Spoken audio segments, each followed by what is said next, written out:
Start की जाता है आरआरबी रेलवे ग्रुप डी 2025 की, जो देखा जा रहा है कि अब की बार रेलवे ग्रुप डी में देखा जा रहा है 25 नंबर का क्या कर रहा है, पूछा जा रहा है हम आपका क्या होता है, विज्ञान होता है।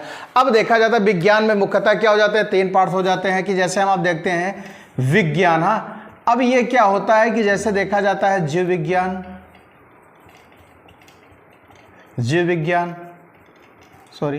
रसायन विज्ञान, रसायन के बाद आ जाता है हम आपका क्या, भौतिक। अब इन तीनों साइंस से देखा जाए, जीव विज्ञान, रसायन विज्ञान और भौतिक विज्ञान से हम आप में एग्जाम में कितना पूछेगा, 25 नंबर का अंक पूछेगा। अब देखा जाता है कि आइए हम आप सर्वप्रथम किससे स्टार्ट करते हैं, जीव विज्ञान से। देखा जाएगा सभी क्लासों में जीव विज्ञान के जितने चैप्टर को बांटा गया, जितने भागों में उसको पढ़ाया जाएगा। उसके बाद रसायन विज्ञान को भी और भौतिक विज्ञान के जितना भी आपके सिलेबस में पूछा गया है सभी चैप्टरों को इंक्लूड किया गया है और सबको सीरियल या सिक्वेंस ऑर्डर में क्या किया जाएगा, पढ़ाया जाएगा। अब पहली बात की जाती है origin of life. Origin of life का सेंस होता है कि जीवन की उत्पत्ति, जीवन की उत्पत्ति। अब देखा जाएगा कि जीवन की उत्पत्ति कैसे कहां से हुई। आइए इसके शुरू करने से पहले आइए कुछ हम आप बात कर लेते हैं बायोलॉजी के बारे में। बायोलॉजी शब्द जो होता है किसका होता है, ग्रीक शब्द होता है। क्या होता है, ग्रीक शब्द। क्योंकि देखा जाएगा कि एसएससी के वनडे एग्जाम में कहीं देखा गया, पूछा गया बायोलॉजी शब्द के कहां से उत्पत्ति हुई, तो हम आप क्या करेंगे, ग्रीक शब्द से। बायोलॉजी शब्द का उत्पत्ति कहां हुई, ग्रीक शब्द से। अब देखा जाता है ये 2 शब्दों से मिलकर बना होता है। क्या होता है, बायोस प्लस लोगस। अब बायोस का सेंस होता है क्या होता है, जिसमें जीवों का क्या किया जाता है, जिसमें जीवों का या जीवन का क्या किया जाता है, अध्ययन किया जाता है, जीवन। और लोगस का सेंस क्या होता है, अध्ययन होता है, जिसमें जीवों का क्या किया जाता है, अध्ययन किया जाता है, वही क्या हो जाता है, बायोलॉजी हो जाता है। वही देखा जाएगा क्या, बायोलॉजी शब्द ग्रीक शब्द का बायोस तथा लोगस से मिलकर बना होता है, जिसका अर्थ क्या होता है,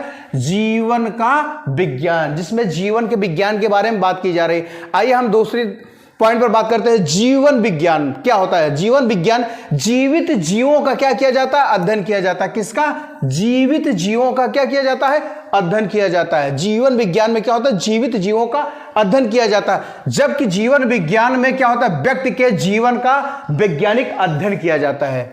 जबकि देखा जाए जीवन विज्ञान में क्या होता है, व्यक्ति के जीवन का वैज्ञानिक क्या किया जाता है, अध्ययन किया जाता है। अब जैसे हम आप तक यह देखते थे कि जीव विज्ञान क्या होता है, तो जीव विज्ञान को हम आप क्या करते थे, 2 भागों में बांट देते थे बड़ी आसानी से, जंतु विज्ञान और वनस्पति विज्ञान। हम आप इन्हीं को जानते थे।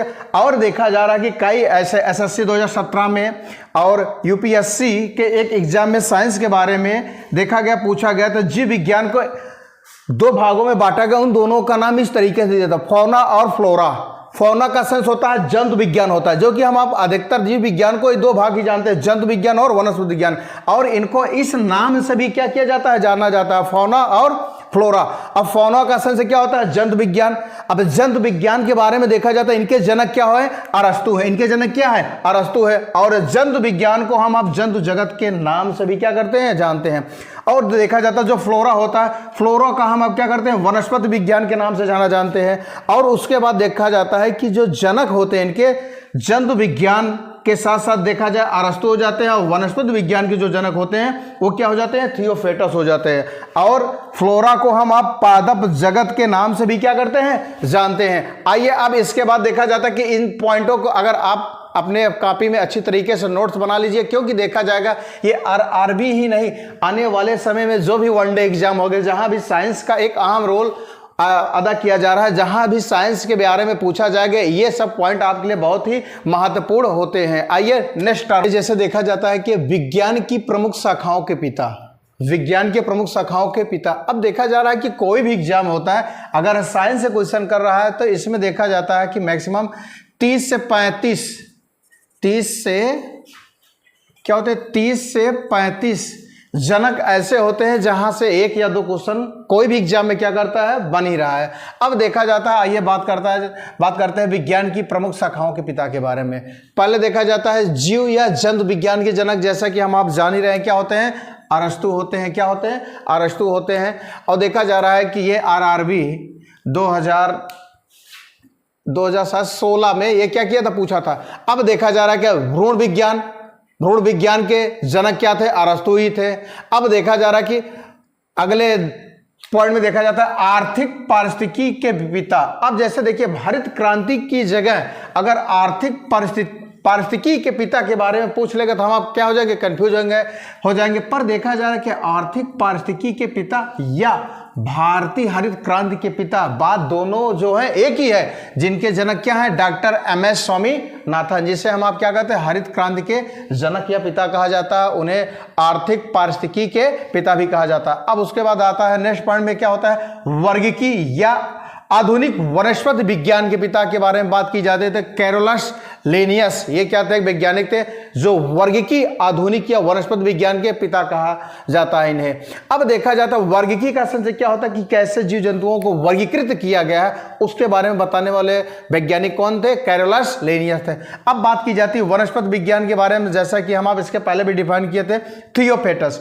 वनस्पति विज्ञान के पिता को हम आप क्या कहते हैं, थियोफेटस कहते हैं। और उसके साथ साथ अनुवांशिकी के पिता, अनुवांशिकी के पिता ग्रेगर जॉन मेंडल को कहा जाता है। अनुवांशिकी के पिता किसको कहा जाता है, ग्रेगर जॉन मेंडल को। यह भी कई बार कई एग्जामों में रिपीटेड क्वेश्चन है, अनुवांशिकी के जनक या पिता किसे कहा जाता है, ग्रेगर जॉन मेंडल को कहा जाता है। अब उसके बाद देखा जाता है होती है अनुवांशिक अभियांत्रिकी के पिता।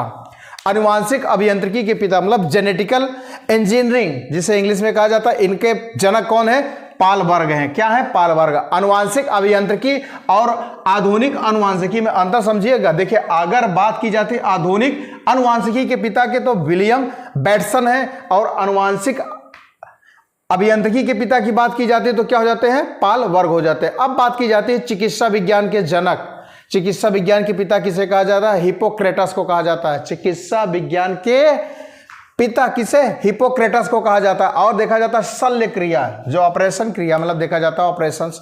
अब शल्य क्रिया के जनक किसे कहा गया, महर्षि सुश्रुत को कहा गया। किसको, महर्षि सुश्रुत को कहा गया।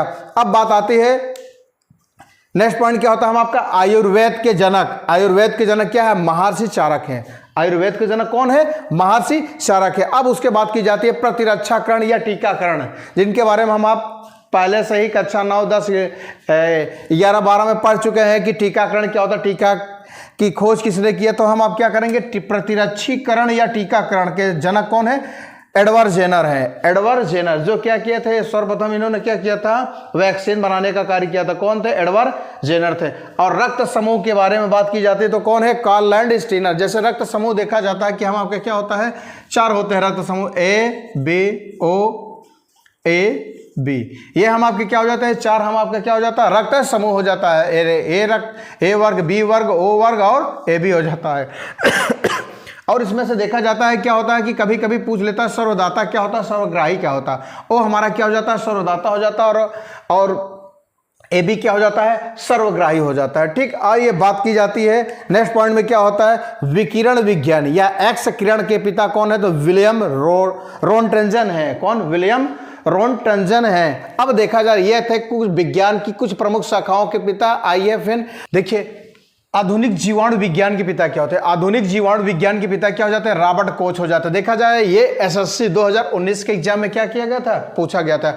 आधुनिक जीवाणु विज्ञान के पिता कौन है, रॉबर्ट कोच हैं। कब पूछा गया, देखिए SSC 2019 के एग्जाम में पूछा गया। अब उसके बाद पुनः देखा जाए नेक्स्ट टॉपिक क्या होता है, आधुनिक सूक्ष्म जीव विज्ञान के पिता कौन। आधुनिक सूक्ष्म जीव विज्ञान के पिता मतलब देखा जा रहा है क्या, आधुनिक सूक्ष्म जीव विज्ञान के पिता। जैसे हम आप क्या करेंगे, इस ऐसा प्रश्न रहेगा तो इसमें ऑप्शन आपका क्या रहेगा, जीव विज्ञान के पिता अरस्तु भी रहेगा। हम आप क्या करेंगे, पूरे प्रश्न पर ध्यान ना देकर केवल जीव विज्ञान के पिता के बारे में देखकर अरस्तु को टिक कर देंगे, वहां पर हम आपका ऑप्शन गलत हो जाएगा। इसलिए सर्वप्रथम हमको क्या करना चाहिए, जो प्रश्न है पूरे प्रश्न को पढ़ना चाहिए। अब देखा जा रहा है आधुनिक सूक्ष्म जीव विज्ञान के पिता क्या हो जाएंगे, लुई पास्चर हो जाएंगे।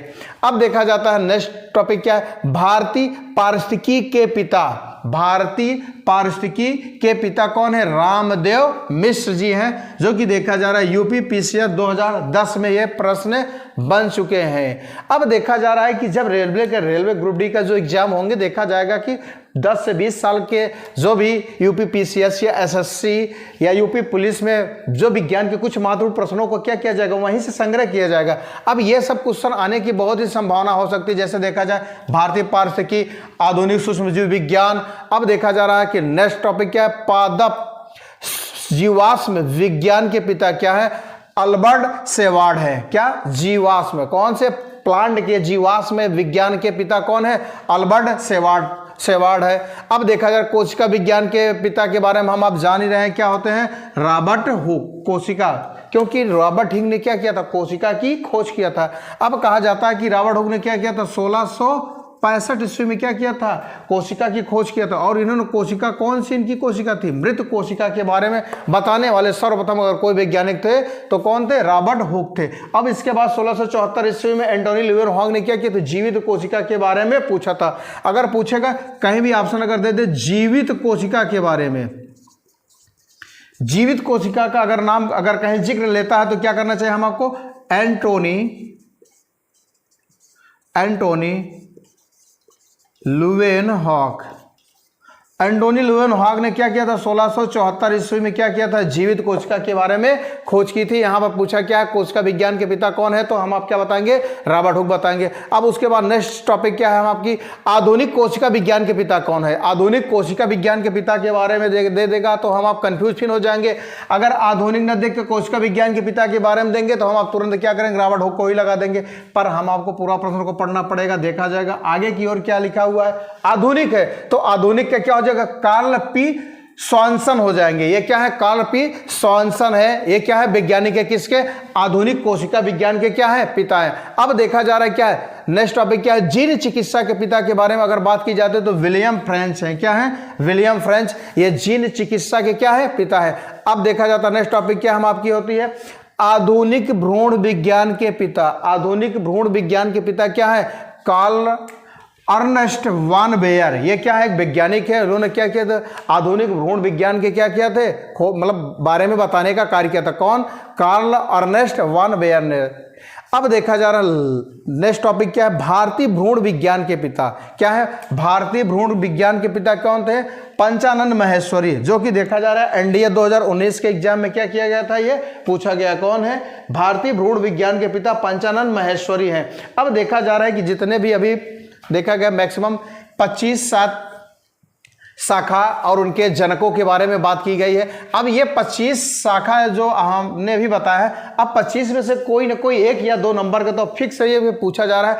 और आने वाले कोई भी एग्जाम में, क्योंकि देखा जा रहा है लगातार जो पेपर का पैटर्न पूछ रहा है, कहीं किसी जनक के बारे में, कोई शाखा के बारे में क्या कर रहे हैं, लगातार क्वेश्चन वहां से बन रहे हैं। इसलिए देखा जा रहा है ये बहुत ही महत्वपूर्ण है, क्योंकि देखा जा रहा है कि जो भी 25 क्वेश्चन आएंगे, अब जो भी बताया गया है ये 2500 क्वेश्चन जो आपके साइंस में पूछेंगे, 25 में एक या दो क्वेश्चन आपके ये जनक या मतलब खोजकर्ता के बारे में जरूर पूछेगा। आइए अब नेक्स्ट वीडियो में देखा जाएगा कुछ अन्य महत्वपूर्ण प्रश्नों के साथ पुनः मिला जाएगा। तब तक के लिए धन्यवाद।